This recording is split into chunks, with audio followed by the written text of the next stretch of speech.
What is going on, guys? Just out here in beautiful Mandaue City, Cebu, Philippines, enjoying myself. So I just wanted to touch up on the topic concerning modern Western women versus the passport bros and the Southeast Asian women.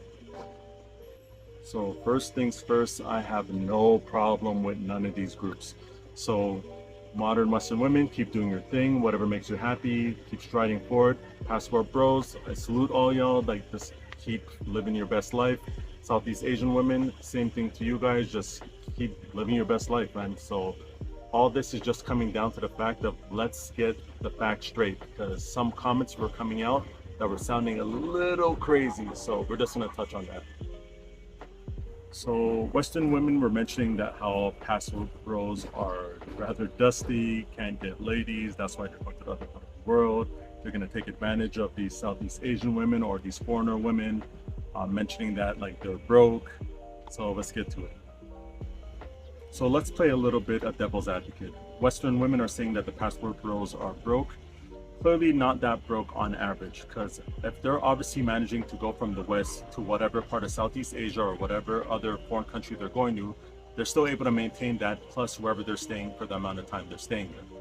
Now, for the ladies' side of it, there clearly are going to be guys whose finances are not at the top of things, because clearly your money does stretch further once you get over there.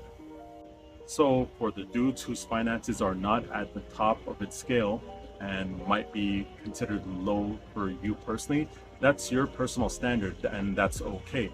But to call them broke just because they don't meet whatever standard you have set for you in your personal life and you and your personal partner, that does not make them broke by definition. So that just neutralizes itself altogether. So it's a 50-50 for both sides. Let's get that shit out of here.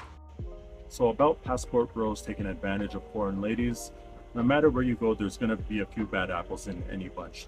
So I'd personally like to think that on average, the majority of passport bros are not moving in that direction. It's more towards the betterment of themselves, finding a nice partner.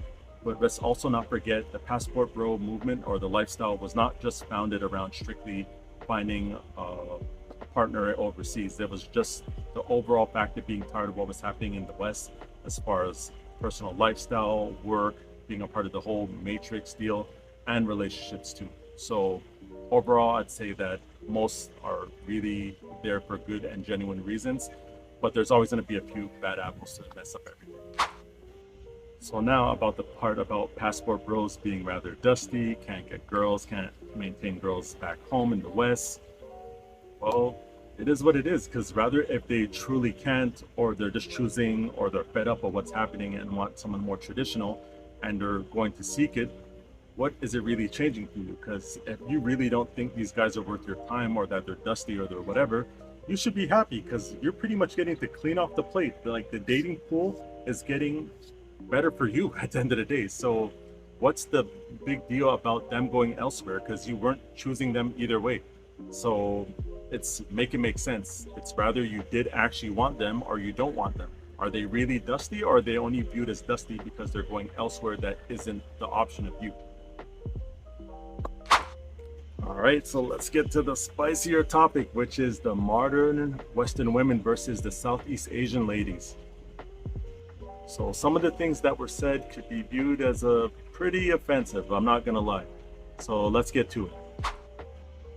So the Western women were trying to say that the Southeast Asian women were poor, uneducated, naive, trying to take advantage of men for rather their money or green cards, and couldn't speak English on top of that.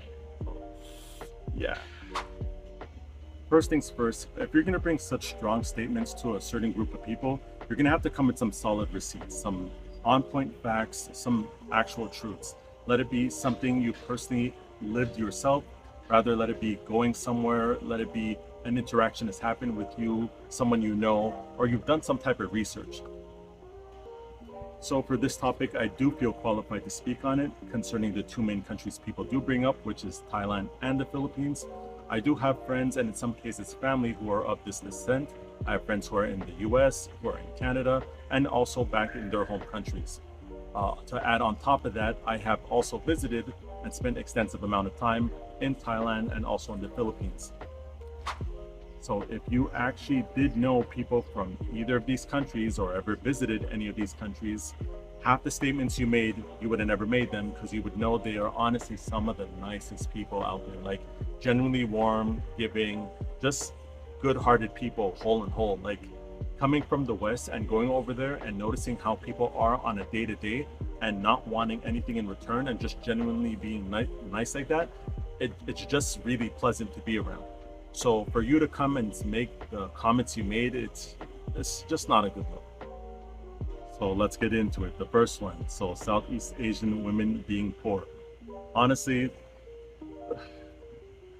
bro, like, what are you gonna say about this? It's like we don't choose where we come from. So if you come from a developing country, or if you're lucky enough to be born into a first world country, we had no choice. So for you to point the finger and be like, oh, well, they're from here, okay, and what? Like, if you're living in the West, and unless you are a First Nations native folks, your family came from somewhere else. Just be lucky enough that rather your parents or grandparents or someone made the trip to the first world country, or you were just blessed enough to be born into one. So to use that against someone, it's just a low blow, man. Like I can't respect that. Now the part about them being uneducated, come on now. Like even something as simple as in Thailand, if you go to a 7-Eleven, the standards they have there is you have to be a college graduate to work there. That's the prerequisites, because just the way work is, and they have so much options for who they could put somewhere for a standard, that's what it is. And let's face it, you know, if you're going to the West, you're not necessarily seeing no college graduate being the one working inside a place like that. And then the second part is, and when you go to a hospital, what's probably like one of the highest percentage of nationality you're seeing as nurses going around? You know it, like the Filipino community. So right there, we already know what it takes to become a nurse, the efforts, the accolades you need to have, the dedication. So right away, we already know where they stand with that. So it's crazy to hear someone talk about how education standards when we're seeing clear signs of that both people are on point with their stuff. Now here comes the contradiction section. So we're saying that, oh, these ladies are naive, they're going to get taken advantage of. But then on the other hand, you're turning around to say that, oh, they're trying to get ahead with trying to get money or green cards or whatever. So it's like, which one is it? Are they naive and being taken advantage of, or are they trying to take advantage of someone else? Which one? And if you actually knew people who lived in these countries, you'd realize that the high majority of them don't want to leave. Like all their family lives wherever the hell they're at. So there's not much incentive for them to end up leaving to go to the West. Like, yes, we know there's more money, but at the end of the day, if their partner is financially stable, for them overall, they'd just rather stay at home and the partner move to their country. That simple. So now when it comes to the fact of, oh, they don't speak English, like when has English alone been the benchmark? And then comes the comments about being able to speak English. So in my personal case, I could speak 3 languages. I speak English, Spanish, and French. Now, if you've ever actually learned a language or took the effort to learn a language, you probably wouldn't have made that statement because you realize the effort it takes, especially if you didn't learn it from like as a kid, more or less.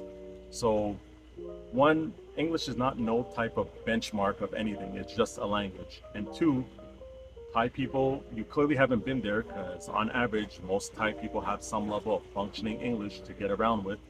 And when you're in the Philippines, forget it. It's like 10 times harder than even Thailand. Like every sign over here is fully in English. Like I'm here as we speak and I have no trouble being able to read stuff because English is always readily available, and anywhere you go, any type of help you need, someone's genuinely able to help you. 0 effort needed. So English is just another language in the pot of all languages. So it's just crazy for you to say something like that. And the most ironic part is you probably only speak English. Fail. So overall, I'm just for everyone just doing their own thing. Modern women, I know that you might not be the happiest with some of the circumstances, but you've created a certain standard for yourself. Live your best life. If you're not happy that the passport bros are going elsewhere, maybe you guys should go elsewhere too. Or if you're worried about the idea that the women might be stealing your men because they might hold certain values different than you guys, maybe it's worth looking into what they're doing that you're not doing. That's just a thought. For the Passport Bros, salute you guys. Keep doing your thing, living your best life.